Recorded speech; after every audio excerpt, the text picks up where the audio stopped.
तुम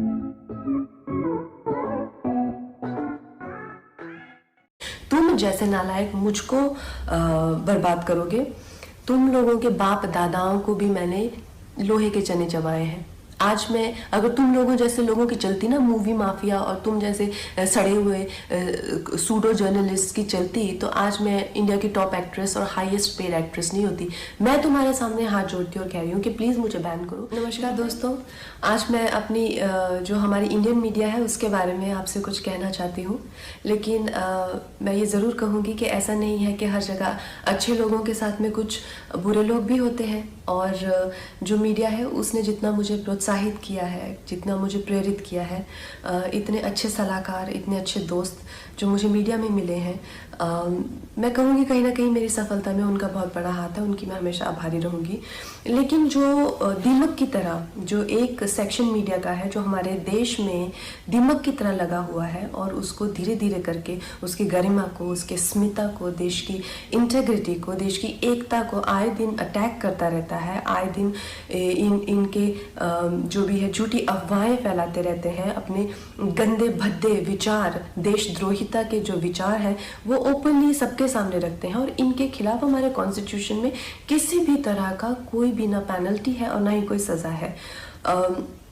आप तो इस चीज़ से मुझे बहुत ही ज़्यादा ठेस लगी और मैंने अपने आप में ही ये डिसाइड कर लिया कि ये जो दो गली मीडिया है, ये जो बिकाऊ मीडिया है, जो खुद को लिबरल कहती है, सेक्युलर कहती है, और कुछ नहीं है, 10वीं फेल भी नहीं है ये लोग सूडो लिबरल हैं और ये लोग बिल्कुल भी सेक्युलर नहीं है। अगर ये सेक्युलर होते तो हमेशा धार्मिक चीज़ों को लेके देश की एकता पर हमेशा प्रहार नहीं करते।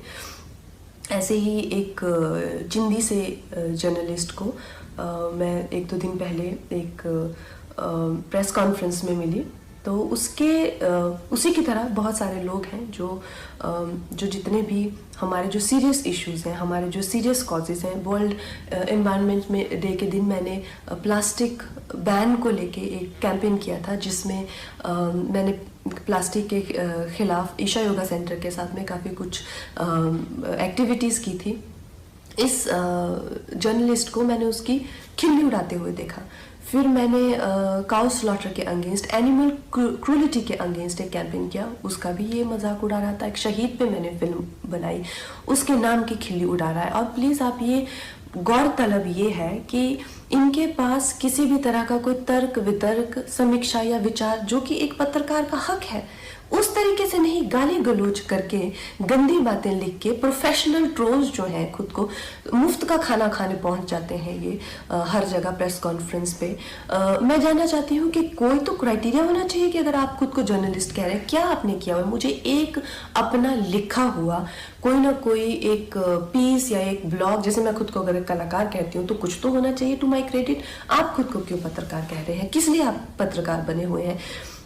इन 3-4 लोगों ने मिलकर, क्योंकि मैंने उस इंसान के प्रश्नों का उत्तर देने से मना कर दिया, मैंने कहा एक इंटरनेशनल को मैं क्यों एंटरटेन करूं?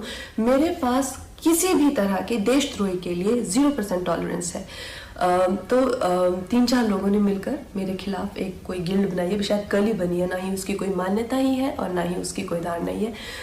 तो उस गिल्ड के चलते हुए इन लोगों ने मुझे धमकी देना शुरू किया है कि मुझे बैन कर देंगे या मेरी कोई चीज़ का मुझे कवर नहीं करेंगे या मेरा करियर बर्बाद कर देंगे।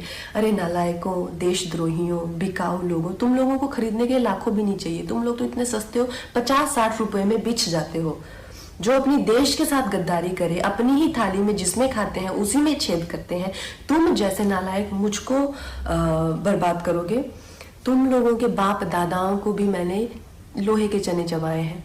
आज मैं अगर तुम लोगों जैसे लोगों की चलती ना मूवी माफिया, और तुम जैसे सड़े हुए सूडो जर्नलिस्ट की चलती, तो आज मैं इंडिया की टॉप एक्ट्रेस और हाईएस्ट पेड एक्ट्रेस नहीं होती। मैं तुम्हारे सामने हाथ जोड़ती हूँ और कह रही हूँ कि प्लीज़ मुझे बैन करो, क्योंकि मैं नहीं चाहती कि मेरी वजह से तुम लोगों के घर में चूल्हा जले। और इससे ज़्यादा बड़ा एहसान आप मुझ पे नहीं कर सकते कि आप मुझे बैन कीजिए। और जो भी मेरे भाई बहन इस देश के जो युवक युवतियाँ हैं जिन्होंने इन लोगों का बहिष्कार किया है, और जब मणिकर्णिका फिल्म भी आई थी और मूवी माफिया उसके अगेंस्ट पूरी गैंग अप हो गई थी, तो इन बच्चों ने इतने अच्छे तरह से हर दिन we stand with Manikarnika trend किया, उस फिल्म को बहुत सफल बनाया। फिल्म ने 150 करोड़ से ज़्यादा का बिजनेस किया, और इस चीज़ से मुझे इतना गर्व है अपने देशवासियों पर। आप लोगों के लिए जो हो पाएगा उससे भी ज़्यादा करके दिखाएंगे। बहुत बहुत धन्यवाद।